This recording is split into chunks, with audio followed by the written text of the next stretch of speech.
Two border state governors today complaining the Bush administration is shipping needed Border Patrol agents from their borders to Iraq to train Iraqi security forces. Arizona's Governor Janet Napolitano, New Mexico's Governor, presidential candidate Bill Richardson, sent a letter to the Secretary of State saying the administration needs to decide whose security is more important, America's or Iraq's. Both governors are Democrats. Governor Richardson, of course, a candidate for the Democratic presidential nomination. That in no way diminishes, at least in my view, the logic of their statement. Critics of the new amnesty legislation compare it to the failed immigration law of 1986.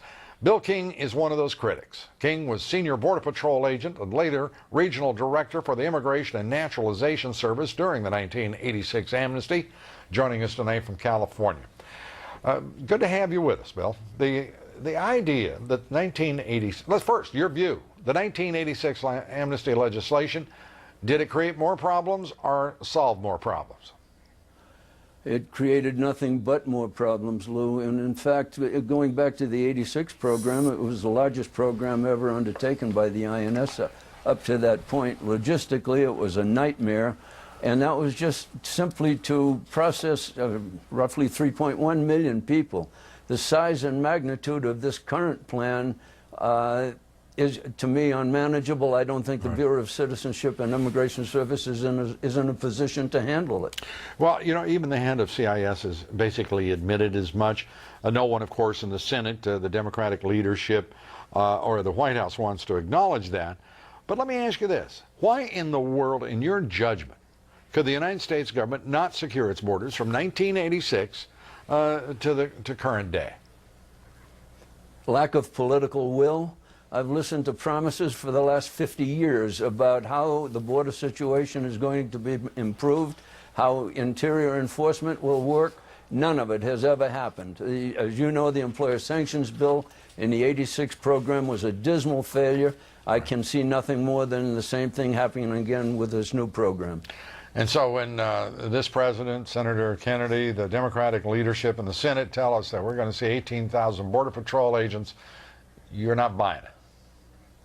No, sir. Look back to the last election cycle when President Bush was promising 10,000 new Border Patrol agents at the rate of 2,000 a year for 5 years. That didn't happen. I doubt that we'll see 18,000 Border Patrol agents.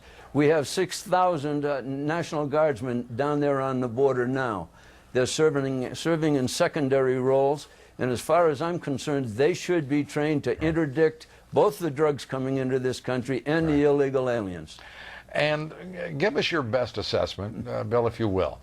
From your perspective and your experience, what would it take to secure that border and to secure our ports?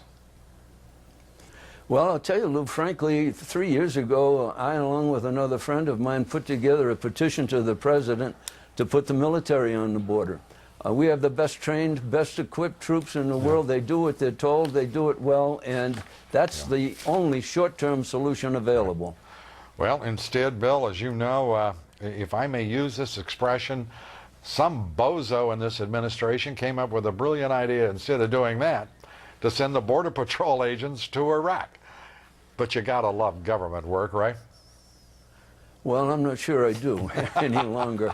It's just totally out of hand. The American public is paying the price for all of it, and it will only get worse. And the idea of the nation's sovereignty seems to be not even in the top 10 of any priority on the part of most of our elected officials in Washington, unfortunately. Bill King, a great pleasure to have you with us tonight. We hope we can talk again soon. Well, thank you very much. It was a pleasure. Bill King.